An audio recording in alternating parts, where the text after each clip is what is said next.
ಬಂಧುಗಳೇ ನಮಸ್ಕಾರ. ನಾನು ನಿಮ್ಮ ತ್ರಿಪುರಾಂತಕ. ಮಡಿ ಮೈಲಿಗೆ ವಿಚಾರದಲ್ಲಿ ಮನುಷ್ಯನದು ಒಂದು ಅನುಕೂಲಕರ ಸಿದ್ಧಾಂತ.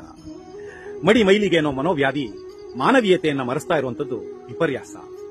ಪ್ರಪಂಚದಲ್ಲಿ ಅತ್ಯಂತ ಹೆಚ್ಚು ಮಡಿಯಾದಂತಹ ಎರಡು ವಸ್ತುಗಳಿವೆ, ಒಂದು ಮೊಬೈಲ್ ಫೋನ್, ಮತ್ತೊಂದು ಹಣ. ನಾನು ಯಾಕೆ ಈ ಮಾತನ್ನು ಹೇಳ್ತಾ ಇದ್ದೀನಿ ಅಂದ್ರೆ, ದೇವಸ್ಥಾನಕ್ಕೆ ಹೋಗ್ಬೇಕಾದ್ರೆ ಸ್ನಾನ ಮಾಡ್ತಾರೆ, ಮಡಿಯಾದ ಬಟ್ಟೆಗಳನ್ನ ಧರಿಸ್ತಾರೆ. ಆದ್ರೂ ಕೂಡ ದೇವಸ್ಥಾನದಲ್ಲಿ ಕೆಲ ಪ್ರದೇಶಗಳಿಗೆ ನಿರ್ಬಂಧ ಇರುತ್ತೆ.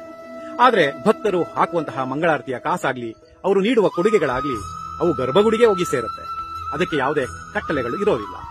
ಹಾಗೆಯೇ ಶವ ಸಂಸ್ಕಾರ ಮುಗಿಸಿ ಸ್ಮಶಾನದಿಂದ ಮನೆಗೆ ಬಂದಾಗ ಸ್ನಾನ ಮಾಡ್ತಾರೆ, ಮಡಿಯಾದ ಬಟ್ಟೆಗಳನ್ನ ಧರಿಸ್ತಾರೆ.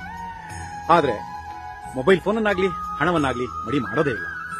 ಶುದ್ಧತೆಯ ವಿಚಾರದಲ್ಲೂ ಅಷ್ಟೇ ಮನುಷ್ಯನದು ಒಂದು ಲೆಕ್ಕಾಚಾರದ ಸಿದ್ಧಾಂತ.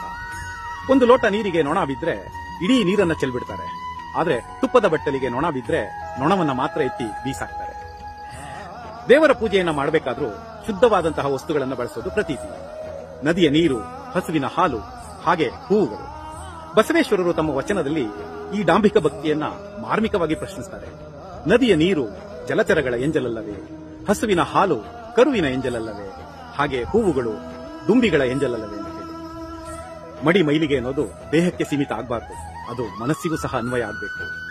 ಇದೇ ಅಂತರಂಗ ಶುದ್ಧಿ, ಇದೇ ಬಹಿರಂಗ ಶುದ್ಧಿ ಎನ್ನುವ ಹಾಗೆ ಆಗಬೇಕು. ಈ ಕುರಿತು ಚಿಂತನೆ ಮಾಡೋಣ, ಮತ್ತೆ ಭೇಟಿಯಾಗೋಣ. ಧನ್ಯವಾದ.